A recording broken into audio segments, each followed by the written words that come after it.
Good afternoon, everybody. Good to see all of you. Happy Friday.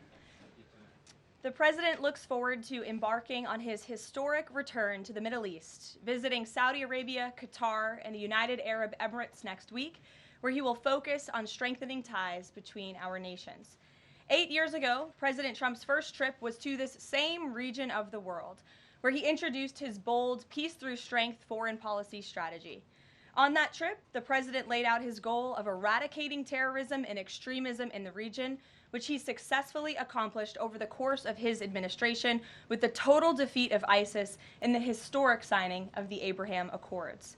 Now, 8 years later, President Trump will return to re-emphasize his continued vision for a proud, prosperous, and successful Middle East, where the United States and Middle Eastern nations are in cooperative relationships, and where extremism is defeated in place of commerce and cultural exchanges. This trip ultimately highlights how we stand on the brink of the golden age for both America and the Middle East, united by a shared vision of stability, opportunity, and mutual respect. The President greatly looks forward to visiting with our brave men and women in uniform at our U.S. Air Base in Qatar throughout this trip. Yesterday, President Trump demonstrated the art of the deal and secured a historic trade agreement, despite all of the naysayers who said no deals were coming. That, of course, turned out to be untrue. On the 80th anniversary of Victory Day for World War II, President Trump announced a great deal that provides American companies unprecedented access to the UK markets while bolstering U.S. national security. This trade deal will massively expand U.S. market access in the United Kingdom, creating a $5 billion opportunity for new exports for U.S. farmers, ranchers, and producers. This includes more than $700 billion in ethanol exports and $250 million in other agricultural products like good old American beef. The deal commits the United States and United Kingdom to work together to enhance industrial and agricultural market access and strengthens American competitiveness. Importantly, the deal also ensures streamlined customs procedures for U.S. exports. The UK will also be purchasing $10 billion of American-made Boeing planes as part of the deal. A trade agreement like this between the United States and the United Kingdom was being worked on for many years but continued to prove elusive. But because of President Trump's bold negotiating approach, he got it done. All of this happened because of President Trump's implementation of powerful tariffs to end the era of economic surrender and rebalance America's trading agreements. American workers and companies are the best in the world, and they finally have a president who has their backs, fights for them, and delivers good deals that puts them first. This is just the first of many trade deals to come. Get ready for more historic deals and our country to boom like never before.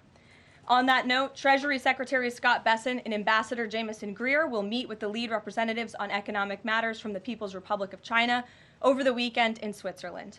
As President Trump has said, the United States and China have been talking for some time over the course of the administration, and now teams from both countries will meet in person to continue discussions.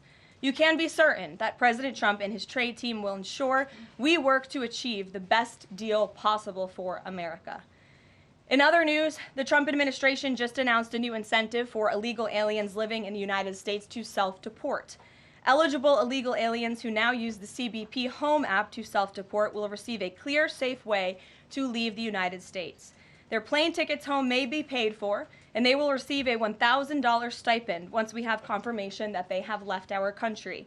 This new feature will allow illegal aliens to have a planned departure out of the country and to leave as soon as possible in a dignified way.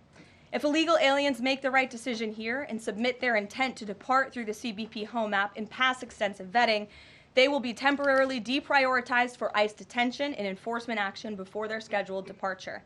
And leaving voluntarily in this matter may improve their legal immigration options in the future. This initiative will also save massive amounts of money for American taxpayers. Voluntary departures are much more cost-effective than traditional removals. By deploying the CBP Home app in this new way, President Trump is aiming to reduce the need for costly arrests, detentions, and court proceedings. Currently, the average cost of traditional removal is more than $17,000 per illegal alien.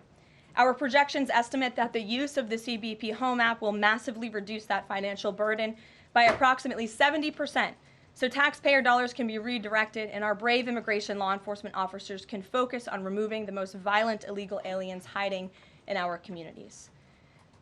Finally, it was announced this morning that First Lady Melania Trump secured a $25 million investment in President Trump's budget to provide housing and support for youth transitioning out of foster care.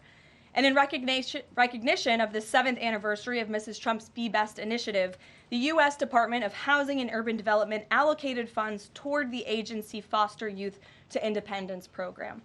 Yesterday, Mrs. Trump hosted a special celebration of military mothers with the president, bringing together 150 military moms from around the country to recognize their service, not just in their home, but for our country.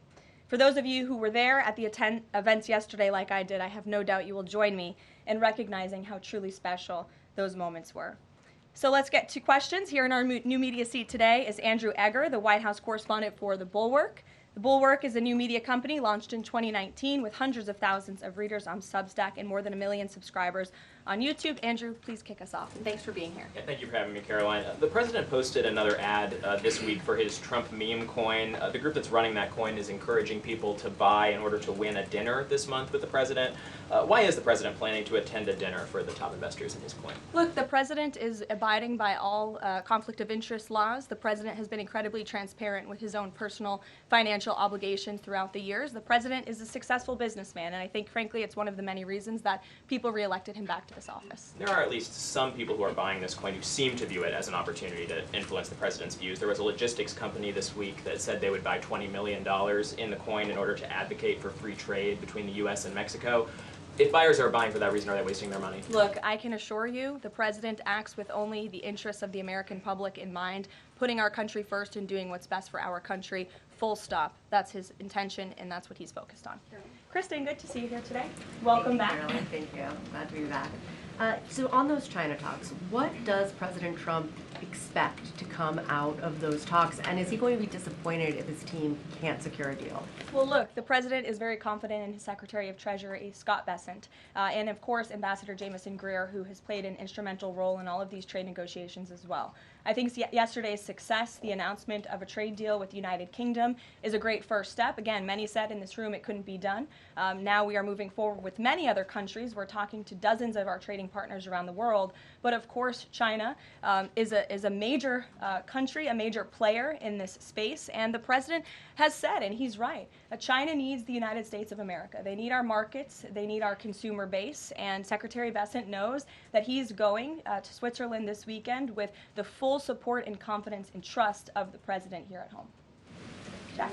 Thanks very much, Caroline. 2 questions. First, can you give us an update on U.S. efforts to mediate or have an impact on the conflict between India and Pakistan? Sure, I absolutely can. This is something that the Secretary of State and, of course, now our National Security Advisor as well, Marco Rubio, has been very much involved in. The president has expressed he wants to see this de-escalate as quickly as possible. He understands these are 2 countries that have been at odds with one another for decades, long before President Trump was here in the Oval Office. However, he has good relationships with the leaders of both countries, and the Secretary of State, Marco Rubio, I spoke to him just yesterday. He has been in constant communication with the leaders of both countries trying to bring this conflict to an end.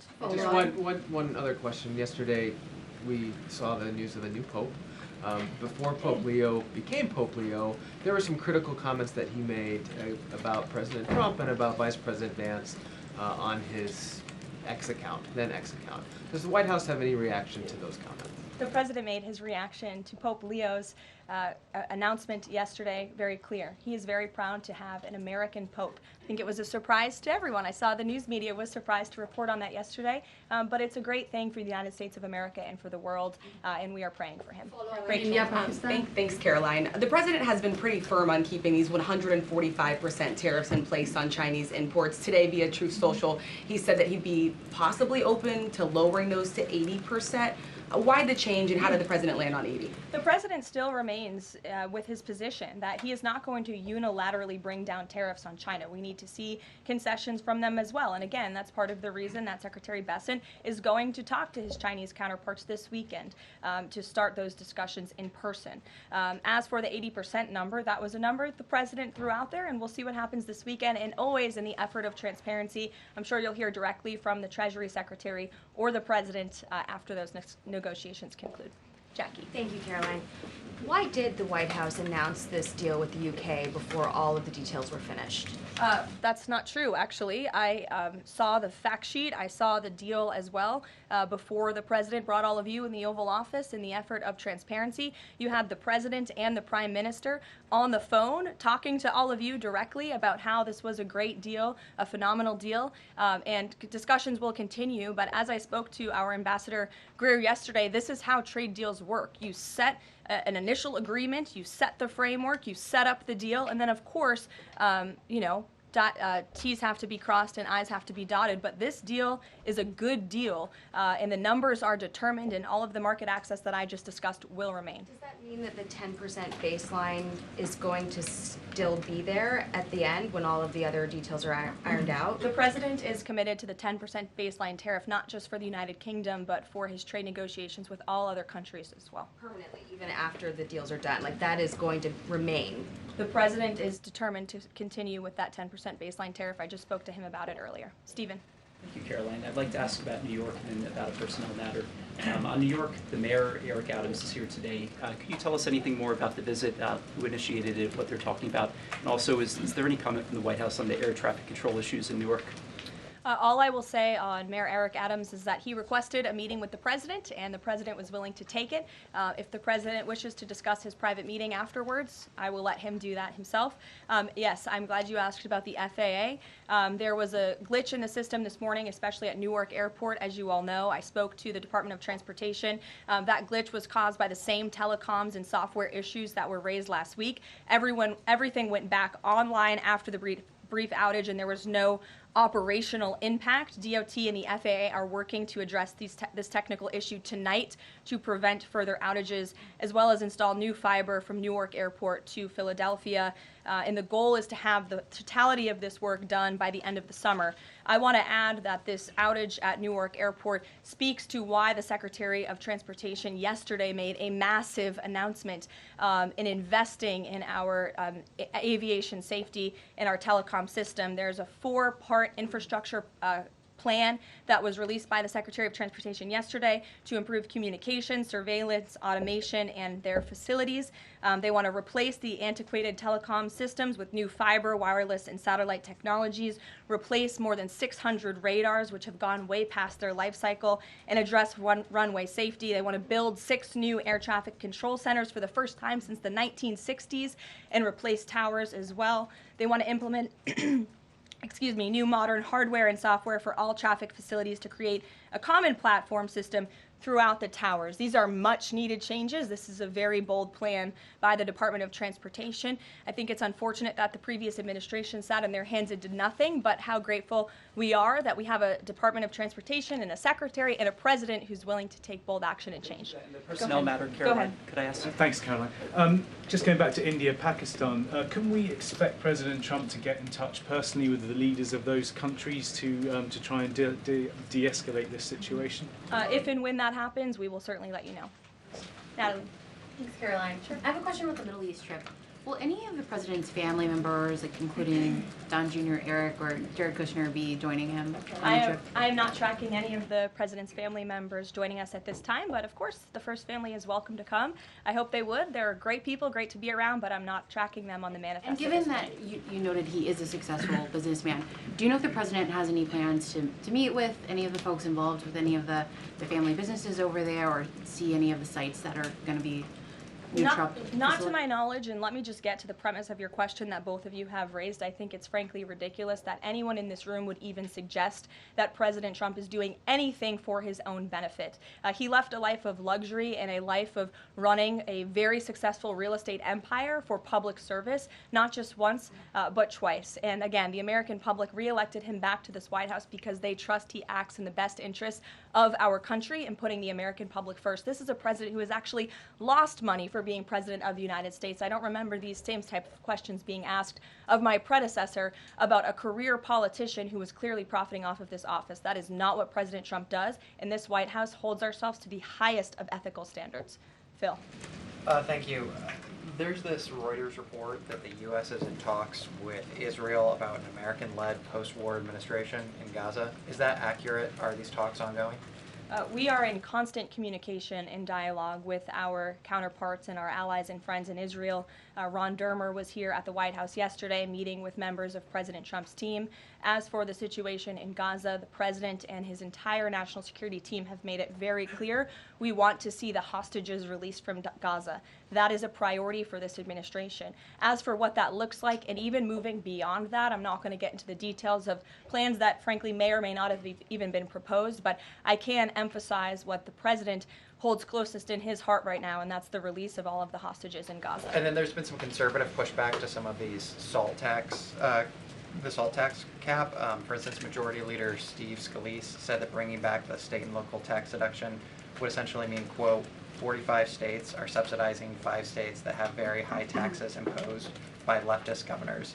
Is he wrong? Is it fair to ask red Indiana to bail out blue New York? Well, look, this is an ongoing discussion on the Hill. There's a lot of disagreement on Capitol Hill right now about the salt tax proposal, and we will let them work it out. As for the tax provisions in the reconciliation bill, the priorities of this president, he has made them incredibly clear. No tax on tips for our hardworking service workers, no tax on Social Security for our well-deserving seniors who have worked their whole lives to pay into this system, no tax on overtime for hardworking Americans as well, and there's a plethora of other priorities the president wants to see in this bill. Anyone who opposes this bill will be opposing the largest tax cut in American history. They will be voting to raise taxes by the tune of $4 trillion on the middle class of this country, and we look forward to holding them accountable for that. Everyone on Capitol Hill on both sides of the aisle should be supportive of the president's tax priorities. Follow up on that? Go ahead.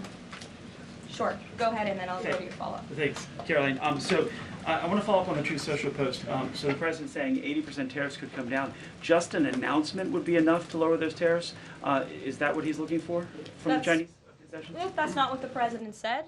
He said that an 80% number may sound good to him, but again, he's in constant contact with our Secretary of Treasury, who will be leading these negotiations this weekend. And historically, the Chinese have made the meeting itself a win.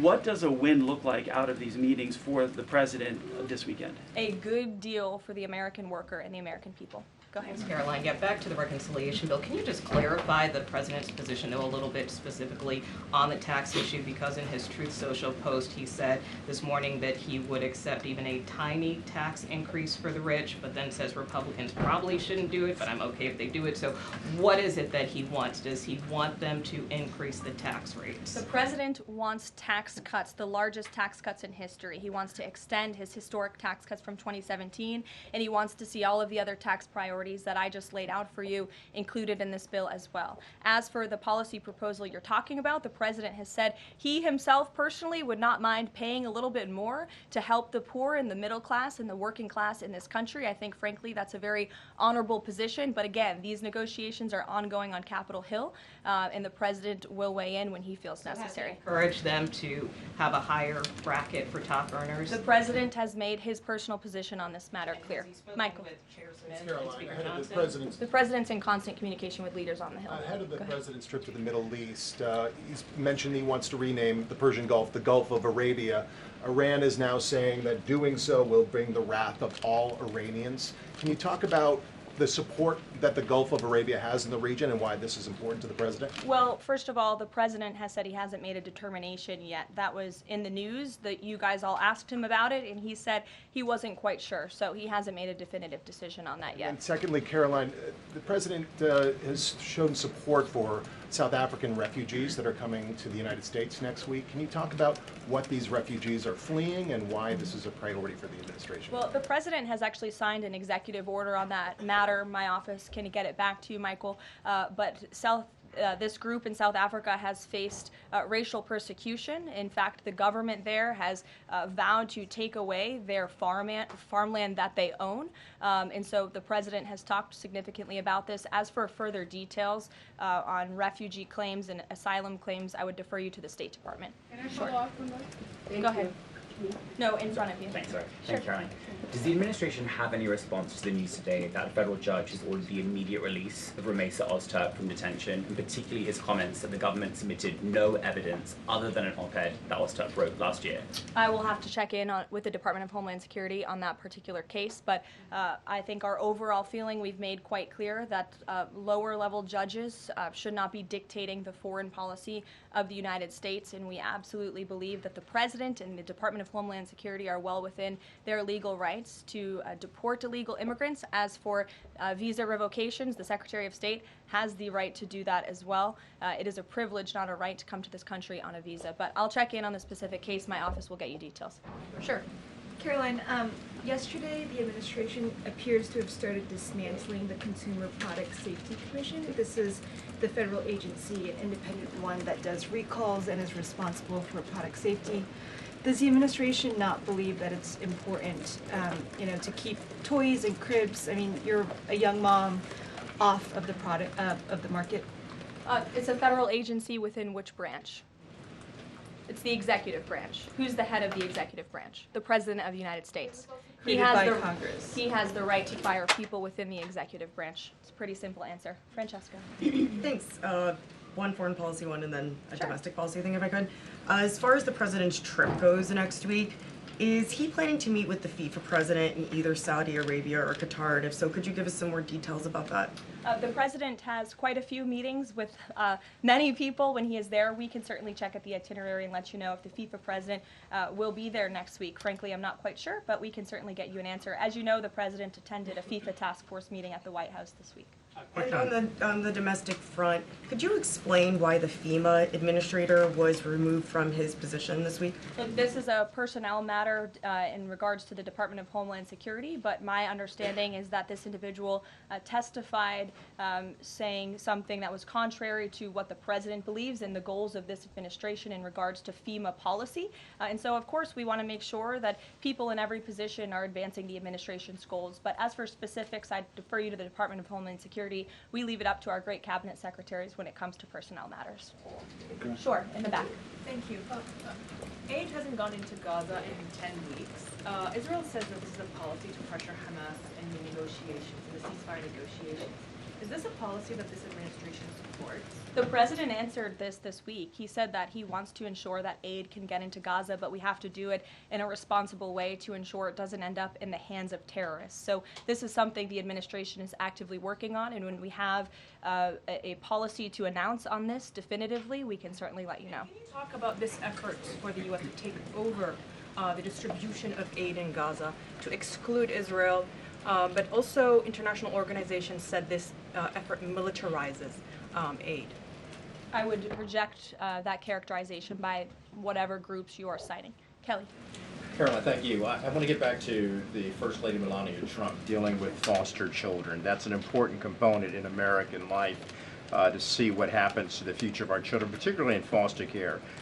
Can you explain the significance of this development between the First Lady and the housing and urban development? Yes, absolutely. It's millions of dollars that will go into a program that helps these children transition out of foster care to have productive and positive lives. And I'd like to share a personal story since you asked if I may. I hope the First Lady won't mind. I was at an event in Florida last year, and I was approached by a gentleman who was a foster dad, and he had taken in, I think it was 6 or 7 foster children. And he spoke to me. He had recognized me in my work for President Trump's campaign at the time. And the little boy who was with him talked about the personal relationship that he had with First Lady Melania Trump. And the conversation she had had with him and how she really encouraged him to be the best that he could be during her first term here at the White House, and how even after she and President Trump left the White House, she kept in very close touch with this young foster child. It was a touching moment that I will never forget, and it speaks to the heart of this First Lady and the great work that she is doing for foster children. And this is certainly a very big announcement that I know our Secretary of Housing and Urban Development is in particular very excited about, and we can certainly get you all the details on that program. John. Thanks a lot, Caroline. I want to ask you about the trade deal that the president announced yesterday with the UK as it relates to the auto sector. Sure. The trade group that represents the big three here in the U.S. believes that it may put the big three automakers at a competitive disadvantage. What the trade group says is that it will now be cheaper to import a UK vehicle with very little American content than a USMCA compliant vehicle imported from Mexico or Canada with just 50% American content. What's your response to that criticism coming from this trade group? Well, first of all, let's be clear about what the deal does. It sets a 10% rate on auto imports for the first 100 cars that are imported into the United States. 100,000 cars, thank you. That would be very few cars. 100,000 cars imported from the United Kingdom. After 100,000 vehicles, it goes back up to a 25% tariff. And as for our U.S. auto manufacturers, our auto industry, the president wants to put them on the best pedestal to compete. And by the way, if they produce vehicles right here in the United States of America, they will face no tariff at all. I would argue of any industry, the president has spent more time talking to and listening to the concerns of our auto industry here at home. He hears them, he believes in them, he wants to see them produce their vehicles here in the United States of America. This is a good deal for them too. Is this a model for European and Asian vehicles as well, what we see coming out of the UK trade deal with the US? Look, all of these deals are going to be tailor-made. The president has said that from the beginning. It's very apropos that the first trade deal was announced between the United States and the United Kingdom, one of our oldest and greatest allies, but each country has unique concerns and challenges in terms of American industry. We need to open up markets in every single country, and obviously the needs are unique, so our trade team is looking at each country and the advantages that we can pursue for American industries and American workers. Sure. Happy early Mother's Day. Oh, thank you. The president said yesterday that he would be speaking with Zelensky shortly. Did that call happen yesterday, or do we expect that to happen in the near term? The call happened yesterday. President Zelensky called the president to tell him that the critical minerals deal had passed the parliament in Ukraine. I talked to the president about that call. He said it was very good and productive, and of course the critical minerals deal is great for Ukraine, but also of course for the United States of America and our taxpayers here. It was a good call, and they also spoke about, of course, this ceasefire that the president proposed, the 30-day ceasefire between Russia and Ukraine, which we know Europe is on board with, and we hope both countries will agree to. So next week, do we expect President Putin, is there any chance that he could meet with Trump while he's in the region?